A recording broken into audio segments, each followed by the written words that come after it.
سورہ مزمل میں اعلان کار نبوت سے پہلے اللہ کے رسول کو قیام لیل کا حکم دیا گیا. یا ایھا المزمل قم اللیل الا قلیلا نصفہ وانقص منہ قلیلا اور زد علیہ ورتل القرآن ترتیلا. کہ اے نبی رات کے کچھ حصے میں اٹھیے، اللہ کے حضور قیام فرمائیے. آپ دیکھیے کہ سورہ فرقان میں اس کی طرف اشارہ کیا گیا. والذین یبیتون لربہم سجدا وقیاما.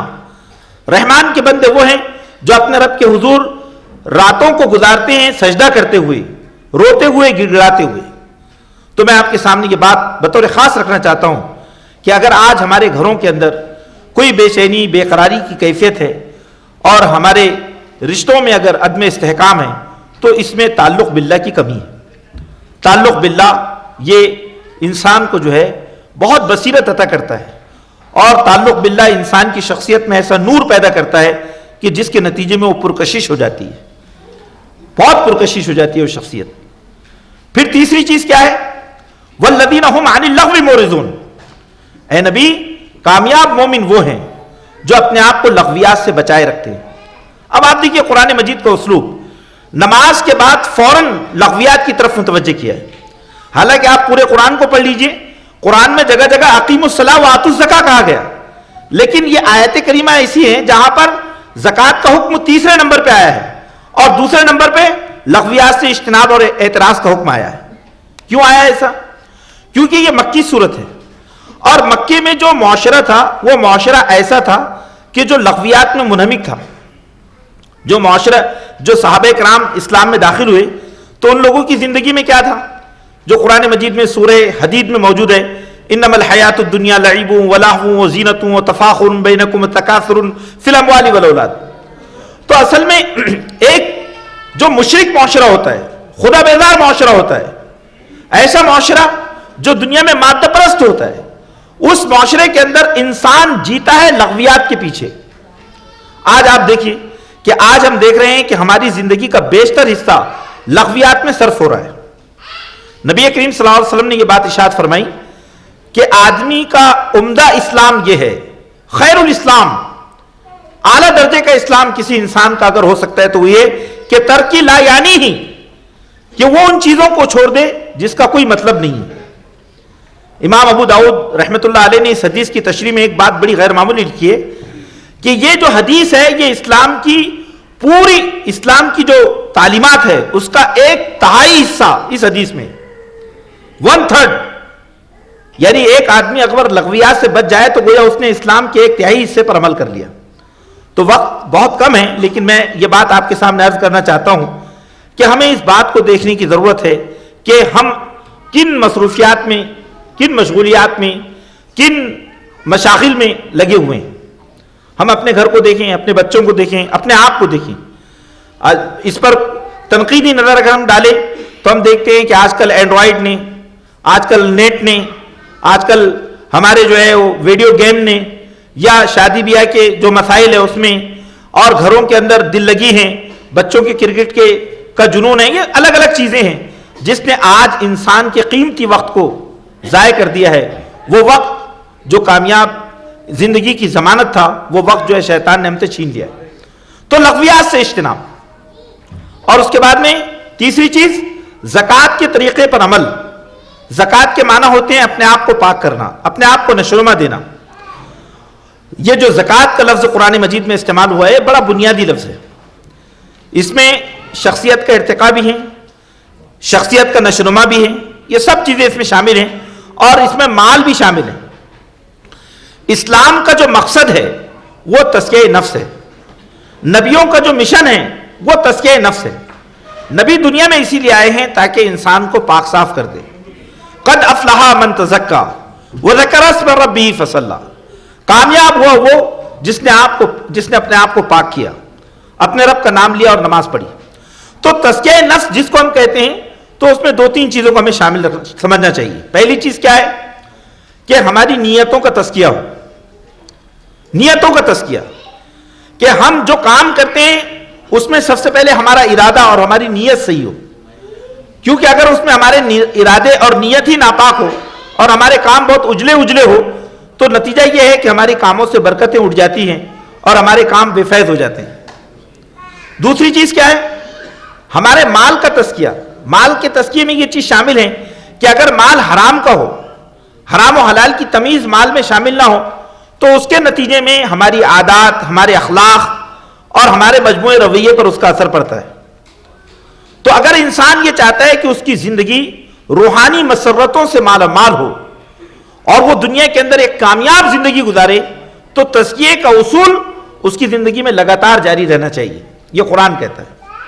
پھر اس میں جو چوتھی چیز ہے وہ ہے اپنے آپ کی حفاظت، شرم و حیا، جس کی طرف قرآن نے اشارہ کیا ہے کہ اگر ہم اس کو دبے الفاظ میں دیکھیں تو یہ، یعنی جس کو اشاروں میں سمجھنے کی کوشش کرے تو یہ ہے کہ بے حیائی سے اپنے آپ کو بچانا. دیکھیے اسلامی تہذیب کی جو خصوصیات ہے ان میں سے ایک چیز یہ ہے کہ اسلام یہ کہتا ہے کہ ناکام، نامراد اور خبیث انسان وہ ہے کہ جو شہوانی جذبات کا شکار ہوتا ہے.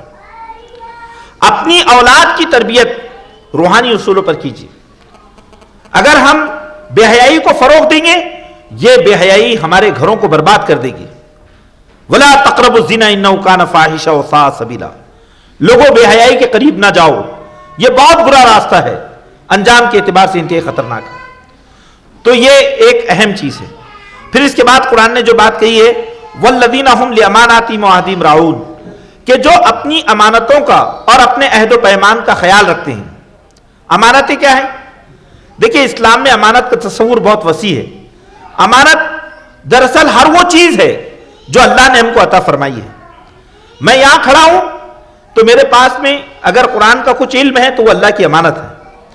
اگر میرے پاس صحت ہے تو وہ اللہ کی امانت ہے. اگر میرے پاس وقت ہے تو وہ اللہ کی امانت ہے. اگر میرے پاس میرے بیوی بچے ہیں تو وہ اللہ کی امانت ہے. اگر میں کسی ذمہ داری پر ہوں، چاہے وہ میں ملازمت کرتا ہوں یا چاہے میں جماعت کی کوئی ذمہ داری سنبھالتا ہوں، وہ میرے پاس امانت ہے. امانت دراصل مومن کی زندگی کا عنوان ہے. اسی لیے آپ کو یہ سمجھنا چاہیے کہ امانت اور ایمان یہ دونوں کا مادہ ایک ہی ہے. امانہ سے امانت بنا اور امانہ سے ایمان بنا. اسی لیے اللہ کے رسول نے یہ بات ارشاد فرمائی لا ایمان لمن لا امانت لا.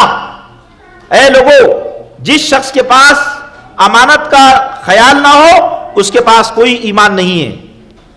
وہ ایمان نہیں رکھتا جو امانت کا شعور نہ رکھتا ہو. میں آپ کو یہ بات بھی بتانا چاہتا ہوں، بڑی اہم بات ہے کہ اللہ تعالیٰ نے جنت الفردوس کے الگ الگ دروازے بنائے ہیں. ان دروازوں میں سے ایک دروازے کا نام ہے باب الامانہ، گیٹ آف امانہ. اللہ تعالیٰ جنت الفردوس میں باب الامانت سے ان کو داخل فرمائے گا جنہوں نے دنیا میں امانت کا خیال رکھا ہوگا. تو یہ امانت کا تصور بہت وسیع ہے. یہ ہماری گود میں پلنے والی نسل، یہ ہمارے پاس امانت ہے. ہر چیز امانت ہے. تو امانت کا شعور زندگی میں، ایک مومن کی زندگی میں اتنا بڑا شعور ہے کہ صرف ایک حدیث سے آپ اس کا اندازہ کر لیجئے. وہ حدیث یہ ہے کہ نبی کریم صلی اللہ علیہ وسلم، حضرت عبداللہ بن عمر کہتے ہیں کہ قلما خطبنا رسول اللہ صلی اللہ علیہ وسلم الا وقال لا ایمان لمن لا امانت له ولا دین لمن لا عہد له. کہ اللہ کے رسول نے فرمایا، صحابہ نے کہا کہ اللہ کے رسول جب بھی ہم سے خطاب فرماتے تو دو باتوں کا ذکر کیے بغیر اپنی بات شروع نہ کرتے. پہلی بات یہ کہ آپ فرماتے کہ لوگوں، جس میں امانت کا شعور نہیں اس میں ایمان نہیں، اور جس کو اپنے عہد و پیمان کا خیال نہیں وہ اس کا کوئی دین نہیں. لا دین لمن لا عہد له والذین هم لاماناتهم وعہدهم راعون. کامیاب مومن وہ ہیں جو اپنی امانتوں کا خیال رکھتے ہیں، اپنے عہد و پیمان کی نگرانی کرتے ہیں. والذین هم علی صلواتهم یحافظون، اور جو اپنے نمازوں کی نگہداشت کرتے ہیں. اب دیکھیے نماز سے شروع ہوئی بات اور نماز پر ہی مکمل ہوئی. اس کی وجہ کیا ہے؟ اس کی وجہ یہ ہے کہ نماز ہی وہ بنیادی عمل ہے، وہ بنیادی مشن ہے جو ان تمام خوبیوں کو زندہ رکھتا ہے. تمام خوبیوں کو زندہ رکھتا ہے. ایک مومن کو لغویات سے نماز بچاتی ہے، ایک مومن کو فواحش سے بچاتی ہے، ایک مومن کے تزکیے پر آمادہ کرتی ہے، ایک مومن کے اندر امانت کا شعور پیدا کرتی ہے. تو نماز کو قرآن مجید نے اسلامی معاشرے کی، اسلام کا اور دین کا ستون قرار دیا ہے. پھر قرآن نے کہا کہ اے پیغمبر، امت مسلمہ کی کامیابی کی ضمانت یہ اصول ہیں. جب جب امت ان اصولوں پر کاربند ہوگی، نہ صرف یہ کہ دنیا میں کامیاب ہوگی بلکہ جنت الفردوس کی وارث قرار پائے گی. بزرگان محترم اور دوستو، آج ہم دیکھیں کہ قرآن مجید کی یہ روشن آیتیں ہماری زندگی میں دور دور تک دکھائی نہیں دیتی، اور ہم کامیابی کے متلاشی ہیں۔ کیسے آخر ہمارا رب ہمیں کامیاب کر سکتا ہے کہ ہم اس کے کلام کو اپنی زندگی میں وہ مقام نہ دیں؟ آئیے کہ ہم اللہ سے دعا کریں کہ اللہ تعالی ہمیں صحیح معنوں میں قرآن کی ان زرین احکامات پر عمل پیرا ہونے کی توفیق عطا فرمائیں۔ پروردگار ہمیں اپنے نفس کے تزکیے، اپنے ذات کے تزکیے، اپنے گھر کے تزکیے کی توفیق عطا فرمائیں۔ آمین۔ وآخر دعوانا الحمدللہ رب العالمین۔